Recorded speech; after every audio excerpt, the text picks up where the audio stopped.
जय जगन्नाथ सांग मैंने कौन आपण भी +3 2 end semester history honours core आई भी सेमिस्टर परीक्षा पर चिंतार अछंती कि विशेषकर unit 3 religion and culture in medieval यूरोपर से ही कन्फ्यूजिंग 1 मार्क प्रश्न गुड़ी को नहीं कि ताहले आदौ व्यस्त हूँ ना कारण आज यही गोटे भिडियो आमे मेडिवल यूरोपर से ही सबुठारु गुरुत्वपूर्ण एवं सिलेक्टेड एमसीक्यू गुड़िक आलोचना करिबा जहाँ पूर्व वर्ष परीक्षा मानकरे बारंबार आसीछि एवं एथर मध्य आपणक सेमिस्टार परीक्षा पेपर सीधा सलख देखा मिलिबो।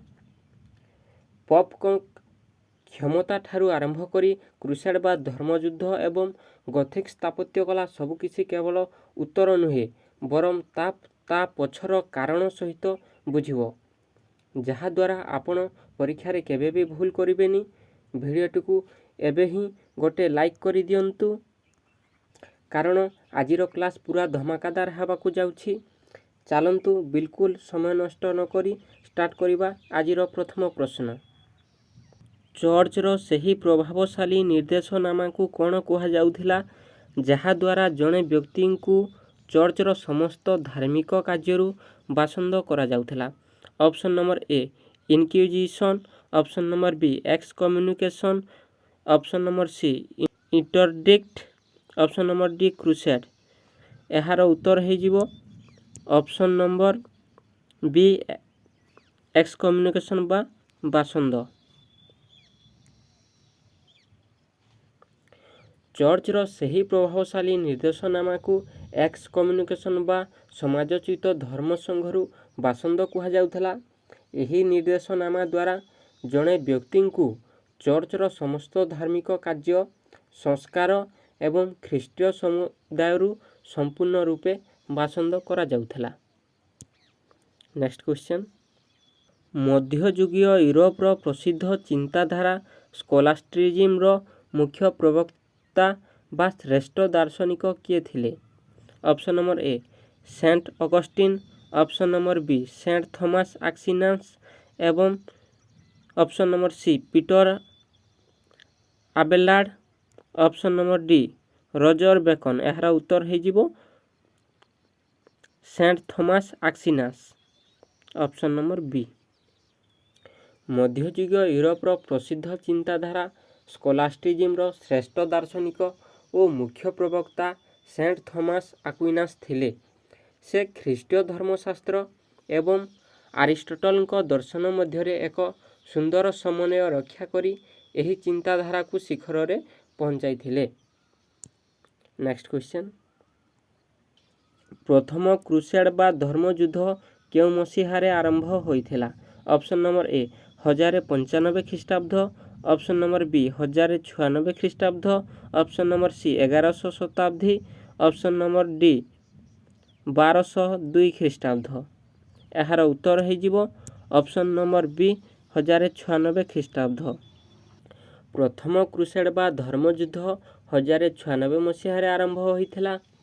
यही युद्ध 1069 मसीहा पर्यंत चलीथिला एवं एथिरे ख्रीष्टीय माने मुसलमान शासकों ठारू जेरुजेलम सहर को निज नियंत्रण को नहीं थिले।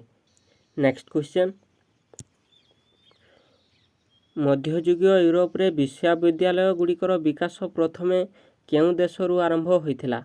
Option number A England, option number B France, option number C Italy, option number D Germany. यार उत्तर हो ऑप्शन नंबर सी इटाली।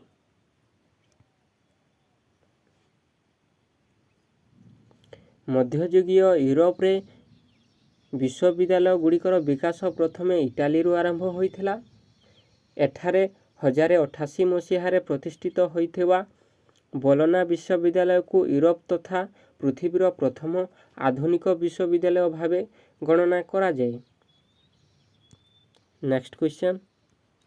भिक्षुक सन्यासी संप्रदाय मध्यरे सबुठारु प्रसिद्ध केउ माने थिले जेउ माने निजर संपत्ति त्याग करी गरीब लोकंक सेवा करुथिले? Option number A Benedictines, option number B Franciscan एवं Dominican, option number C Jesuits, option number D Templars. ଏହାର ଉତ୍ତର ହୋଇଯିବ ଅପସନ୍ ନମ୍ବର ବି ଫ୍ରାନ୍ସିସ୍କାନ୍ ଏବଂ ଡୋମିନିସ୍କାନ୍।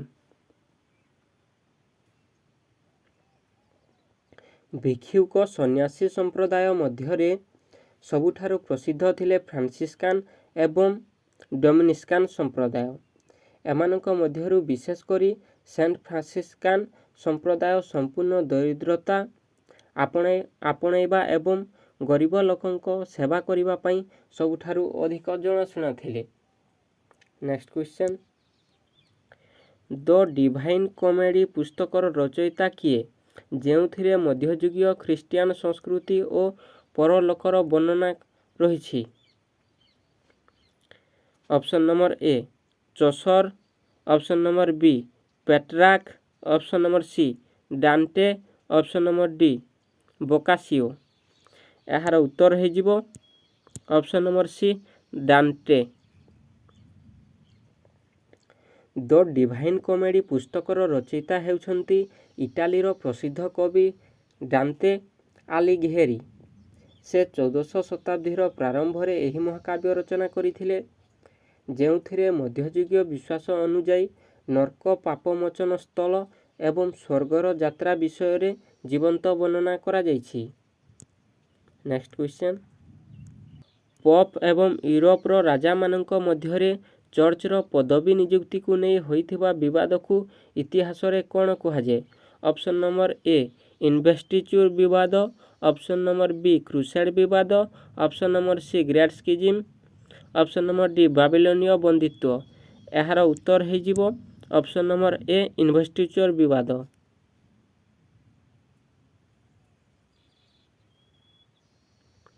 ପୋପ୍ ଏବଂ ୟୁରୋପର ରାଜାମାନଙ୍କ ମଧ୍ୟରେ ଚର୍ଚ୍ଚର ପଦବୀ ନିଯୁକ୍ତି ନେଇକୁ ହୋଇଥିବା ବିବାଦକୁ ଇତିହାସରେ ଇନଭେଷ୍ଟିଚ୍ୟୁର ବିବାଦ ବା କଣ୍ଟ୍ରୋଭର୍ସି ନିଯୁକ୍ତି ସଂଘର୍ଷ କୁହାଯାଏ। ଏହି ବିବାଦ ମୁଖ୍ୟତଃ 1100 ଏବଂ 1200 ଶତାବ୍ଦୀରେ ପୋପ୍ ଗ୍ରେଗରୀ ସାତମ ଏବଂ ପବିତ୍ର ରୋମୀୟ ସାମ୍ରାଜ୍ୟର ସମ୍ରାଟ ହେନେରୀ ଚତୁର୍ଥଙ୍କ ମଧ୍ୟରେ ତୀବ୍ର ରୂପ ଧାରଣ କରିଥିଲା, ଯାହା ୱେମର୍ସ ଚୁକ୍ତି ଦ୍ୱାରା ସମାପ୍ତ ହୋଇଥିଲା। ନେକ୍ସଟ କ୍ୱେଶ୍ଚନ୍, ଗୋଥିକ୍ ସ୍ଥାପତ୍ୟ କଳାର ଏକ ପ୍ରଧାନ ବୈଶିଷ୍ଟ୍ୟ କ'ଣ ଥିଲା? ଅପସନ୍ ନମ୍ବର ଏ ମୋଟା ମାଟିର କାନ୍ଥ, ଅପସନ୍ ନମ୍ବର ବି ମୁନିଆ ଆର୍କ ବା ତୋରଣ, ଅପସନ୍ ନମ୍ବର ସି ଗୋଲାକାର ଗମ୍ବୁଜ, ଅପସନ୍ ନମ୍ବର ଡି କାଠର ଛାତ। ଏହାର ଉତ୍ତର ହୋଇଯିବ ଅପସନ୍ ନମ୍ବର ବି ମୁନିଆ ଆର୍କ ବା ତୋରଣ ଏବଂ ରଙ୍ଗୀନ କାଚର ଝରକା। ଗୋଥିକ୍ ସ୍ଥାପତ୍ୟ କଳାର ସବୁଠାରୁ ପ୍ରଧାନ ଏବଂ ସହଜରେ ଚିହ୍ନି ହେଉଥିବା ବୈଶିଷ୍ଟ୍ୟ ହେଉଛି ନିଶିତ ବା ଚୁଚୁନ୍ଦ୍ରା ଆକୃତିର ତୋରଣ। ଏହା ସହିତ ଏହି ଶୈଳୀର ଅନ୍ୟ କେତେକ ଗୁରୁତ୍ୱପୂର୍ଣ୍ଣ ବୈଶିଷ୍ଟ୍ୟ ହେଲା ରିବଡ ଭଲ୍ଟ, ଛାତକୁ ସହଯୋଗ ଦେଉଥିବା ବକ୍ରାକାର ଗଠନ, ଫ୍ଲାଇଂ ବ୍ରୋଟେସ୍, ଓଜନ ସମ୍ଭାଳିବା ପାଇଁ ବାହାର ପାଖରେ ଥିବା ସ୍ତମ୍ଭ, ରଙ୍ଗୀନ କାଚର ଝରକା, ବିଶେଷ କରି ଚର୍ଚ୍ଚ ଭିତରକୁ ଆଲୋକିତ କରୁଥିବା ବଡ଼ ଓ ସୁନ୍ଦର ରୋଚ୍ ୱିଣ୍ଡୋ। ନେକ୍ସଟ କ୍ୱେଶ୍ଚନ୍, ମଧ୍ୟଯୁଗୀୟ ୟୁରୋପରେ ଚର୍ଚ୍ଚ ଦ୍ୱାରା ବିକ୍ରି କରାଯାଉଥିବା ପାପମୋଚନ ପତ୍ରକୁ କ'ଣ କୁହାଯାଉଥିଲା, ଯାହାକୁ ମାର୍ଟିନ୍ ଲୁଥର ପରେ ବିରୋଧ କରିଥିଲେ? Option number A bull, option number B indulgence, option number C heresy, option number D simony. ଏହାର ଉତ୍ତର ହୋଇଯିବ option number B ଇଣ୍ଡଲଜେନ୍ସ।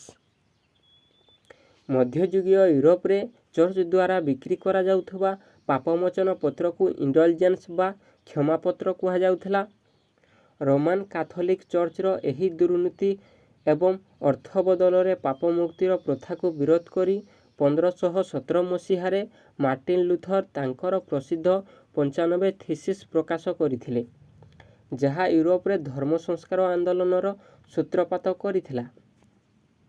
Next question, ମଧ୍ୟଯୁଗୀୟ ୟୁରୋପରେ ଚର୍ଚ୍ଚର ସର୍ବୋଚ୍ଚ ପ୍ରଶାସନିକ କେନ୍ଦ୍ର ବା ପୋପଙ୍କ କାର୍ଯ୍ୟାଳୟକୁ କ'ଣ କୁହାଯାଉଥିଲା?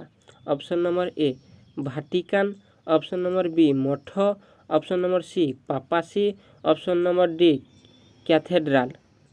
ଏହାର ଉତ୍ତର ହୋଇଯିବ ଅପସନ୍ ନମ୍ବର ସି ପାପାସି। ମଧ୍ୟଯୁଗୀୟ ୟୁରୋପରେ ଚର୍ଚ୍ଚର ସର୍ବୋଚ୍ଚ ପ୍ରଶାସନିକ କେନ୍ଦ୍ର ବା ପୋପଙ୍କ କାର୍ଯ୍ୟାଳୟ ଓ ପ୍ରଶାସନିକ ବ୍ୟବସ୍ଥାକୁ ପାପାସି ବା ହୋଲି ସି କୁହାଯାଉଥିଲା। ଏହାର ମୁଖ୍ୟ କାର୍ଯ୍ୟାଳୟ ରୋମର ଭାଟିକାନ ଠାରେ ଅବସ୍ଥିତ ଥିଲା, ଯେଉଁଠାରୁ ସମଗ୍ର ୟୁରୋପର କାଥୋଲିକ ଚର୍ଚ୍ଚର ଶାସନ ଓ ଧାର୍ମିକ ନିର୍ଦ୍ଦେଶାବଳୀ ପରିଚାଳିତ ହେଉଥିଲା। ନେକ୍ସଟ କ୍ୱେଶ୍ଚନ୍, ପଶ୍ଚିମ ୟୁରୋପର ମଠବାଦ ବା ସନ୍ନ୍ୟାସୀ ପ୍ରଥାର ଜନକ କିଏ ଥିଲେ? Option number A saint Augustine, option number B saint Benedict, option number C saint Francis, option number D saint Thomas. ଏହାର ଉତ୍ତର ହୋଇଯିବ option number B saint Benedict. ପଶ୍ଚିମ ୟୁରୋପରେ ମଠବାଦ ବା ସନ୍ନ୍ୟାସୀ ପ୍ରଥାର ଜନକ ସେଣ୍ଟ ବେନେଡିକ୍ଟ ଥିଲେ। ସେ ଷଷ୍ଠ ଶତାବ୍ଦୀର ପ୍ରାରମ୍ଭରେ ମଠଗୁଡ଼ିକର ଶୃଙ୍ଖଳିତ ପରିଚାଳନା ପାଇଁ ରୁଲ୍ ଅଫ୍ ସେଣ୍ଟ ବେନେଡିକ୍ଟ ନାମକ ଏକ ପ୍ରସିଦ୍ଧ ନିୟମାବଳୀ ପ୍ରଣୟନ କରିଥିଲେ, ଯାହା ମଧ୍ୟଯୁଗୀୟ ୟୁରୋପୀୟ ମଠବାଦର ଭିତ୍ତିଭୂମି ସାଜିଥିଲା। ନେକ୍ସଟ କ୍ୱେଶ୍ଚନ୍, ପ୍ରସିଦ୍ଧ ମଧ୍ୟଯୁଗୀୟ ମହାକାବ୍ୟ ଡିଭାଇନ୍ କମେଡ଼ିର ରଚୟିତା କିଏ? Option number A Petrarch, option number B Chaucer, option number C Boccaccio, option number D Dante ଆଲିଘେରି। ଏହାର ଉତ୍ତର ହୋଇଯିବ ଅପସନ୍ ନମ୍ବର ଡି ଡାଣ୍ଟେ ଆଲିଘେରି। ଦ ଡିଭାଇନ୍ କମେଡ଼ିର ରଚୟିତା ହେଉଛନ୍ତି ଇଟାଲୀର ପ୍ରସିଦ୍ଧ କବି ଡାଣ୍ଟେ ଆଲିଘେରି। ନେକ୍ସଟ କ୍ୱେଶ୍ଚନ୍, ପବିତ୍ର ସହର ଜେରୁଜେଲମକୁ ମୁସଲମାନମାନଙ୍କ କବଳରୁ ମୁକ୍ତ କରିବା ପାଇଁ ହୋଇଥିବା ଯୁଦ୍ଧକୁ ଇତିହାସରେ କେଉଁ ନାମରେ ଜଣାଯାଏ? ଅପସନ୍ ନମ୍ବର ଏ ଶତବାର୍ଷିକ ଯୁଦ୍ଧ, option number B କ୍ରୁସେଡ୍ ଧର୍ମଯୁଦ୍ଧ, option number C ଗୌରବମୟ ବିପ୍ଳବ, ଅପସନ୍ ନମ୍ବର ଡି ପ୍ୟୁନିକ୍ ଯୁଦ୍ଧ। ଏହାର ଉତ୍ତର ହୋଇଯିବ ଅପସନ୍ ନମ୍ବର ବି କ୍ରୁସେଡ୍ ବା ଧର୍ମଯୁଦ୍ଧ। ପବିତ୍ର ସହର ଜେରୁଜେଲମକୁ ମୁସଲମାନମାନଙ୍କ କବଳରୁ ମୁକ୍ତ କରିବା ପାଇଁ ଖ୍ରୀଷ୍ଟୀୟମାନଙ୍କ ଦ୍ୱାରା ହୋଇଥିବା ଏହି ଯୁଦ୍ଧକୁ ଇତିହାସରେ କ୍ରୁସେଡ୍ ବା ଧର୍ମଯୁଦ୍ଧ କୁହାଯାଏ। ଏହି ଯୁଦ୍ଧଗୁଡ଼ିକ ମୁଖ୍ୟତଃ 11ଶହ ଶତାବ୍ଦୀରୁ 13ଶହ ଶତାବ୍ଦୀ ମଧ୍ୟରେ ପଶ୍ଚିମ ୟୁରୋପର ଖ୍ରୀଷ୍ଟିଆନ ଏବଂ ମୁସଲମାନ ଶାସକମାନଙ୍କ ମଧ୍ୟରେ ଅନେକ ପର୍ଯ୍ୟାୟରେ ଲଢ଼ାଯାଇଥିଲା। ନେକ୍ସଟ କ୍ୱେଶ୍ଚନ୍, ମଧ୍ୟଯୁଗରେ ଚର୍ଚ୍ଚ ବିରୋଧୀ ଚିନ୍ତାଧାରା ବା ଧାର୍ମିକ ବିଦ୍ରୋହକୁ କ'ଣ କୁହାଯାଉଥିଲା?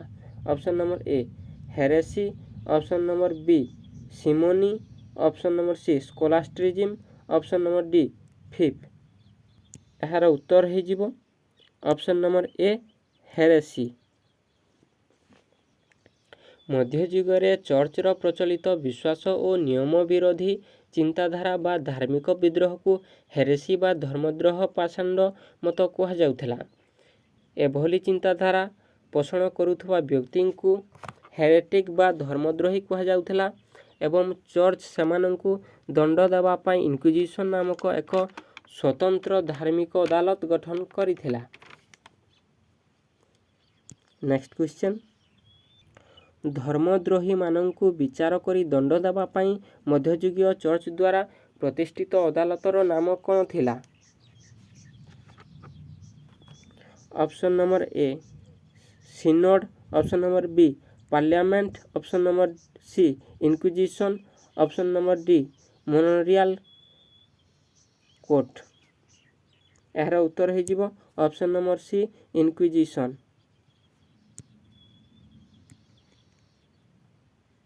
ଧର୍ମଦ୍ରୋହୀମାନଙ୍କୁ ବିଚାର କରି ଦଣ୍ଡ ଦେବା ପାଇଁ ମଧ୍ୟଯୁଗୀୟ ଚର୍ଚ୍ଚ ଦ୍ୱାରା ପ୍ରତିଷ୍ଠିତ ସ୍ୱତନ୍ତ୍ର ଅଦାଲତର ନାମ ଥିଲା ଇନକ୍ୱିଜିସନ୍ ବା ଧାର୍ମିକ ବିଚାରାଳୟ। ଏହି ଅଦାଲତର ମୁଖ୍ୟ ଉଦ୍ଦେଶ୍ୟ ଥିଲା ଚର୍ଚ୍ଚ ବିରୋଧୀ ଚିନ୍ତାଧାରାର ଦମନ କରି କାଥୋଲିକ ଧର୍ମର ରକ୍ଷା କରିବା। ନେକ୍ସଟ କ୍ୱେଶ୍ଚନ୍, ମଧ୍ୟଯୁଗୀୟ ଚର୍ଚ୍ଚ ସାଧାରଣ ପ୍ରଜାମାନଙ୍କ ଠାରୁ ଆଦାୟ କରୁଥିବା ବାର୍ଷିକ କରକୁ କ'ଣ କୁହାଯାଉଥିଲା?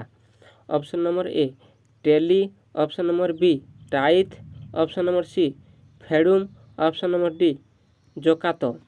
ଏହାର ଉତ୍ତର ହୋଇଯିବ ଅପସନ୍ ନମ୍ବର ବି ଟାଇଥ୍। ମଧ୍ୟଯୁଗୀୟ ଚର୍ଚ୍ଚ ସାଧାରଣ ପ୍ରଜାମାନଙ୍କ ଠାରୁ ଆଦାୟ କରୁଥିବା ବାର୍ଷିକ ବା ଧାର୍ମିକ କରକୁ ଟାଇଦ୍ ବା ଦଶମାଂଶ କର କୁହାଯାଉଥିଲା। ଏହି ବ୍ୟବସ୍ଥାରେ ପ୍ରତ୍ୟେକ ବ୍ୟକ୍ତିଙ୍କୁ ନିଜର ବାର୍ଷିକ କୃଷି ଉତ୍ପାଦନ ବା ଆୟର 10 ଭାଗରୁ ଭାଗେ ଚର୍ଚ୍ଚକୁ ଦେବାକୁ ପଡ଼ୁଥିଲା। ନେକ୍ସଟ କ୍ୱେଶ୍ଚନ୍, ମଧ୍ୟଯୁଗୀୟ ୟୁରୋପର ସବୁଠାରୁ ପ୍ରସିଦ୍ଧ ବିଶ୍ୱବିଦ୍ୟାଳୟ କେଉଁଠାରେ ପ୍ରତିଷ୍ଠିତ ହୋଇଥିଲା, ଯାହା ଆଇନ ଶିକ୍ଷା ପାଇଁ ଜଣାଶୁଣା ଥିଲା? ଅପସନ୍ ନମ୍ବର ଏ ପ୍ୟାରିସ୍ ବିଶ୍ୱବିଦ୍ୟାଳୟ, ଅପସନ୍ ନମ୍ବର ବି ଅକ୍ସଫୋର୍ଡ ବିଶ୍ୱବିଦ୍ୟାଳୟ, ଅପସନ୍ ନମ୍ବର ସି ବୋଲୋନା ବିଶ୍ୱବିଦ୍ୟାଳୟ, ଅପସନ୍ ନମ୍ବର ଡି କେମ୍ବ୍ରିଜ ବିଶ୍ୱବିଦ୍ୟାଳୟ। ଏହାର ଉତ୍ତର ହୋଇଯିବ ଅପସନ୍ ନମ୍ବର ସି ବୋଲୋନା ବିଶ୍ୱବିଦ୍ୟାଳୟ। ମଧ୍ୟଯୁଗୀୟ ୟୁରୋପରେ ଆଇନ ଶିକ୍ଷା ପାଇଁ ସବୁଠାରୁ ପ୍ରସିଦ୍ଧ ବିଶ୍ୱବିଦ୍ୟାଳୟ ଇଟାଲୀର ବୋଲୋନା ଠାରେ ପ୍ରତିଷ୍ଠିତ ହୋଇଥିଲା।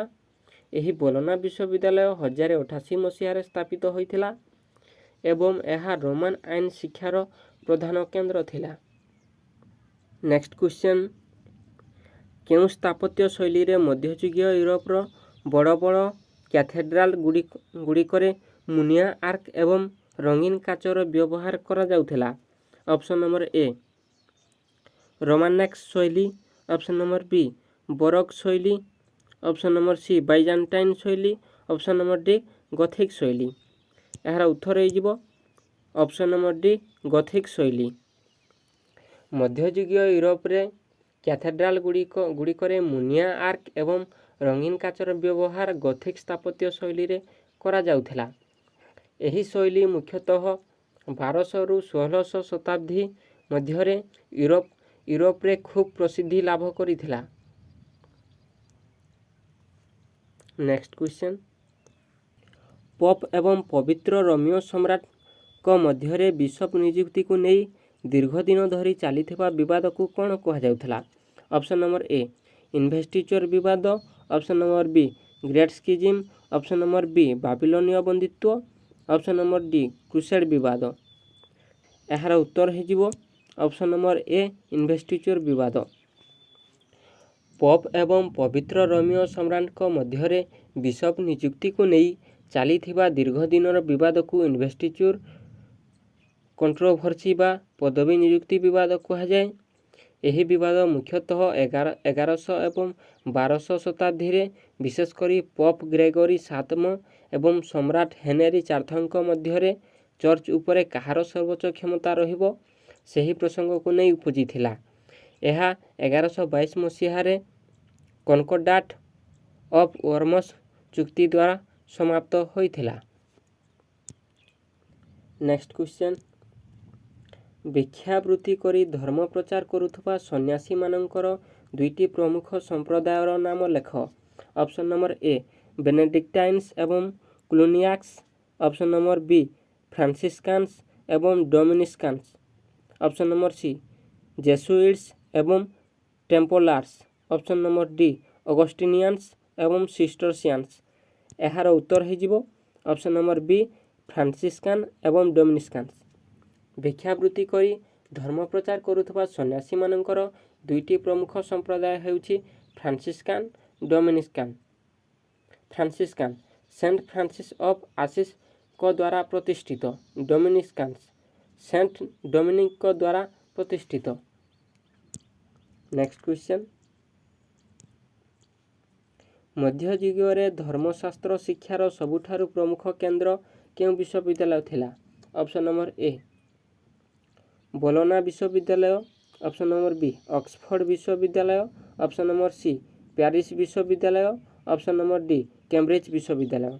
ଏହାର ଉତ୍ତର ହୋଇଯିବ ଅପସନ୍ ନମ୍ବର ସି ପ୍ୟାରିସ୍ ବିଶ୍ୱବିଦ୍ୟାଳୟ। ମଧ୍ୟଯୁଗୀୟ ୟୁରୋପରେ ଧର୍ମଶାସ୍ତ୍ର ଶିକ୍ଷାର ସବୁଠାରୁ ପ୍ରମୁଖ ଓ ସର୍ବୋଚ୍ଚ କେନ୍ଦ୍ର ପ୍ୟାରିସ୍ ବିଶ୍ୱବିଦ୍ୟାଳୟ ଥିଲା, ଯାହାକୁ ପରବର୍ତ୍ତୀ ସମୟରେ ସର୍ବନ୍ ନାମରେ ମଧ୍ୟ ଜଣାଗଲା। 1200 ଶତାବ୍ଦୀର ଶେଷ ଭାଗରେ ସ୍ଥାପିତ ଏହି ବିଶ୍ୱବିଦ୍ୟାଳୟକୁ ମଧ୍ୟଯୁଗୀୟ ଖ୍ରୀଷ୍ଟିଆନ ଜଗତର ଧାର୍ମିକ ଓ ଦାର୍ଶନିକ ଚିନ୍ତାଧାରାର ମୁଖ୍ୟ ମସ୍ତିଷ୍କ କୁହାଯାଉଥିଲା। ତ ସାଙ୍ଗମାନେ, ଏଗୁଡ଼ିକ ଥିଲା ଆମ +3 12 ସେମିଷ୍ଟାର ହିଷ୍ଟ୍ରି ଅନର୍ସ କୋର୍ ଆଇଭିର ସବୁଠାରୁ ଗୁରୁତ୍ୱପୂର୍ଣ୍ଣ ପ୍ରଶ୍ନ ଓ ଉତ୍ତର। आशा करुछि एही भिडियोटी आपणक परीक्षा प्रस्तुति को आहुरी सहज करदेव। जदि भिडियोटी आपणको भल लागिछि एवं आपण एहीपरि आउ केउ टॉपिक उपरे भिडियो चाहुछंती तले कमेंट करी निश्चय जणांतु। भिडियोटी को गोटे लाइक करी निज सांगमानंक सह शेयर करने जमारू भूलिबेनी। आउ हाँ, जदि चैनल को ए पर्यंत सब्सक्राइब करी नाहंती तेबे एबे ही सब्सक्राइब करी बेल आइकन को ऑन कर दियंतु, जहा द्वारा आगकू आसुथवा कौनसी गुरुत्वपूर्ण परीक्षा वीडियो आपनकू मिस हेबो नहीं। परीक्षा पाई समस्तंकू ऑल द बेस्ट। देखा हवा आगामी वीडियो रे। जय जगन्नाथ।